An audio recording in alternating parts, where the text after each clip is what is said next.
नमस्कार, welcome back to Gargi news India. मैं आस्था शर्मा। तो आइए आज की कुछ बड़ी खबरों के बारे में जानते हैं। रशियन प्रेसिडेंट व्लादिमीर पुतिन ने अमेरिका को सख्त चेतावनी दी है। उन्होंने कहा कि यूएस इंडिया पर दबाव डालना बंद करे कि वो रशियन ऑयल खरीदना रोक दे। पुतिन ने जोर दिया कि भारत कभी भी अपने आप को जलील होने नहीं देगा।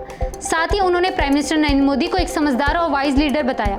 ये बयान यूएस के नए टैरिफ और तेल के मुद्दे पर दिया गया है।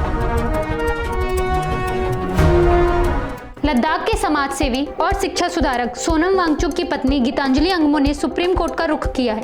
उन्होंने अपने पति की गिरफ्तारी को चुनौती देते हुए आर्टिकल 32 के तहत एक रिट पिटीशन दाखिल की है। उत्तर प्रदेश के बरेली में आई लव मोहम्मद पोस्टर विवाद के बाद हालात तनावपूर्ण हो गए हैं। अफवाहों और भड़काऊ संदेशों को रोकने के लिए प्रशासन ने इंटरनेट सेवाएं बंद कर दी हैं। शांति व्यवस्था बनाए रखने के लिए 8000 पुलिसकर्मी, पीएसी और आरआरएफ के जवान तैनात किए गए हैं और ड्रोन से लगातार निगरानी की जा रही है। जुबीन गर्ग मौत मामले में नया मोड़ आया है। उनके बैंडमेट और को सिंगर को गिरफ्तार कर लिया गया है। अब तक इस केस में कुल 4 लोगों को गिरफ्तार कर लिया गया है। गिरफ्तारी में शेखर ज्योति गोस्वामी और अमृत प्रभा महंता शामिल हैं, जो उस यॉट पार्टी में शामिल थे जहां गायक जुबीन गर्ग की मौत हुई थी। अंतर्राष्ट्रीय अहिंसा दिवस पर हुए आतंकवाद की घटना ने पूरी दुनिया को झकझोर दिया। भारत ने यूके के मैनचेस्टर स्थित हिटन पार्क सिनेगॉग पर हुए आतंकवादी हमले की कड़ी निंदा की है। इस हमले को भारत, इजराइल, संयुक्त राष्ट्र और यूके के नेताओं ने वैश्विक आतंकवाद की गंभीर चेतावनी बताया। यह घटना याद दिलाती है कि आतंकवाद अभी भी एक गंभीर वैश्विक खतरा है। अमेरिका ने मॉस्को के खिलाफ एक कड़ा रुख अपनाया। यूक्रेन को रूसी ऊर्जा इंफ्रास्ट्रक्चर पर हमले के लिए इंटेलिजेंस देगा। यूएस ने नाटो सहयोगियों के समर्थन से यूक्रेन को रूस के ऊर्जा ढांचे को निशाना बनाने में मदद के लिए इंटेलिजेंस साझा करने का निर्णय लिया है। यह राष्ट्रपति डोनाल्ड ट्रंप की मॉस्को के खिलाफ कड़ी नीति अपनाने की बड़ी पहल मानी जा रही है। सोची के ब्लैक सी रिजॉर्ट में वालडाई डिस्कशन ग्रुप में पुतिन ने ट्रंप द्वारा रूस को पेपर टाइगर कहे जाने पर प्रतिक्रिया दी। उन्होंने कहा कि रूसी सेनाएं यूक्रेन में पूरे फ्रंट पर आगे बढ़ रही हैं और लगभग पूरी अमेरिका नेतृत्व वाली नाटो रूस के खिलाफ खड़ी है। पुतिन ने कहा, अगर हम पूरे नाटो ब्लॉक से लड़ रहे हैं, हम आगे बढ़ रहे हैं और आत्मविश्वास महसूस कर रहे हैं, फिर भी हम पेपर टाइगर हैं, तो नाटो खुद क्या है।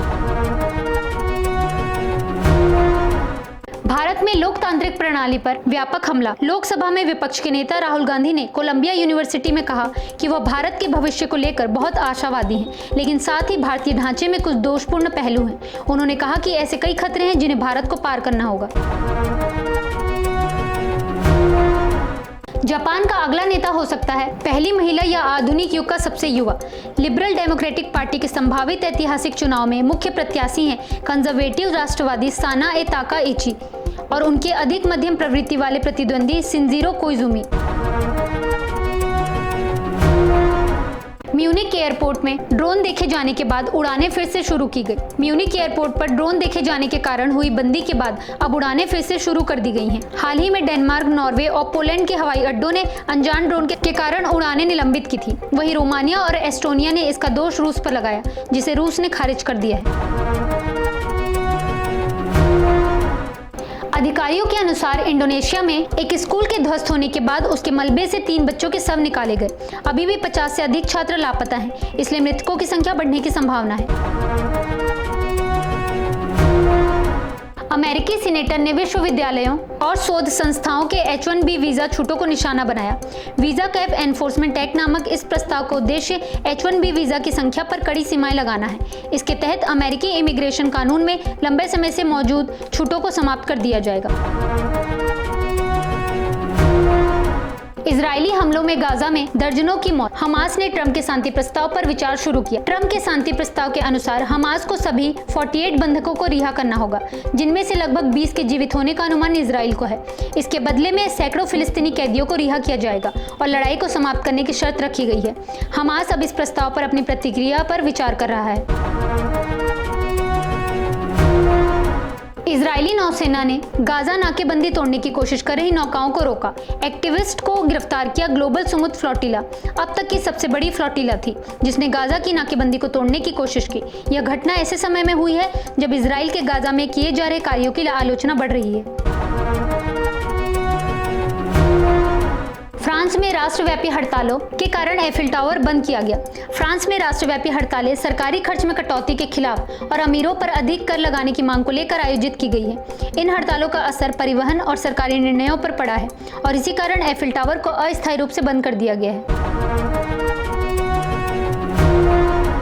तालिबान के फॉरेन मिनिस्टर मुताकी अगले सप्ताह भारत का दौरा करेंगे। भारतीय अधिकारियों के अनुसार 30 सितंबर को यूएन सिक्योरिटी काउंसिल के सैंक्शंस कमेटी द्वारा जारी की गई टेम्पररी एग्जेम्पशन ने आखिरकार मुताकी के भारत दौरे की योजना को पक्का कर दिया है। World weightlifting championship, Mirabai Chanu ने जीता सिल्वर मेडल। 2017 की वर्ल्ड चैंपियन और 2022 की सिल्वर मेडलिस्ट मीराबाई चानू ने कुल 199 किलो वजन उठाकर मेडल सूची में जगह बनाई। पूर्व भारतीय कप्तान मिताली राज ने कहा, टीमें अब कड़ी टक्कर दे रही हैं, यह किसी का भी वर्ल्ड कप हो सकता है। उन्होंने कहा कि ओडीआई वर्ल्ड कप अलग तरीके से बनाया गया है। टूर्नामेंट में पिचें स्कोरिंग के लिए अच्छी हैं और अब मैच एक तरफा नहीं होंगे। शोरना और रूबिया की धमाकेदार पारी से बांग्लादेश ने हासिल की जीत। पाकिस्तान की बैटिंग लाइनअप संघर्ष करती रही। मारूफा ने ओपनिंग ओवर में 2 अहम विकेट चटकाए। हालांकि सुल्ताना और उनकी टीम ने शुरुआती कमजोरी को पार करते हुए मैच पर कब्जा किया और जीत दर्ज की। ट्रंप प्रशासन के दबाव के बाद एप्पल ने आईसीई ट्रैकिंग ऐप्स को हटाया। ये ऐप्स उपभोक्ताओं को उनके इलाके में इमिग्रेशन एंड कस्टम्स एनफोर्समेंट एजेंटों की उपस्थिति की जानकारी देते थे। एप्पल ने प्रशासन के दबाव के बाद इन ऐप्स को अपने स्टोर से हटा दिया।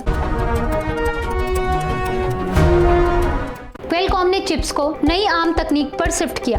एप्पल और मीडियाटेक के साथ प्रतिस्पर्धा बढ़ी। इस निर्णय से यह सवाल आंशिक रूप से सुलझ गया कि क्वेलकॉम आगे कैसे और किस तरह आर्म के साथ काम करेगा। पिछले साल दोनों के बीच कानूनी लड़ाई के बाद इस कदम से आर्म की आमदनी बढ़ने की संभावना है, क्योंकि नई तकनीक के लिए वह अधिक शुल्क लेता है। मेटा दिसंबर से एआई चैट्स का इस्तेमाल कर कस्टमाइज कंटेंट और विज्ञापन दिखाएगा। मेटा ने बताया कि उपयोगकर्ताओं को 7 अक्टूबर से इन बदलावों की जानकारी दी जाएगी और उनके पास इससे बाहर निकलने का विकल्प नहीं होगा। हालांकि यह अपडेट केवल उन लोगों पर लागू होगा जो मेटा एआई का इस्तेमाल करते हैं। माइक्रोसॉफ्ट ने सीईओ नियुक्त किया। नाडेला तकनीकी काम पर ध्यान देंगे। अल्ताफ को उस नई संगठन का नेतृत्व दिया गया है जिसे माइक्रोसॉफ्ट के सीईओ सत्य नाडेला ने बनाया है। यह संगठन सेल्स, मार्केटिंग और ऑपरेशंस को एक साथ जोड़ता है। बेंगलुरु के संगीतकार रूडी ने नए युग में दिखाई चमक। संगीत के पुनर्निर्माण, अपनी विजुअल एस्थेटिक और लाइव परफॉर्मेंस के अनुभव के बारे में बातचीत की।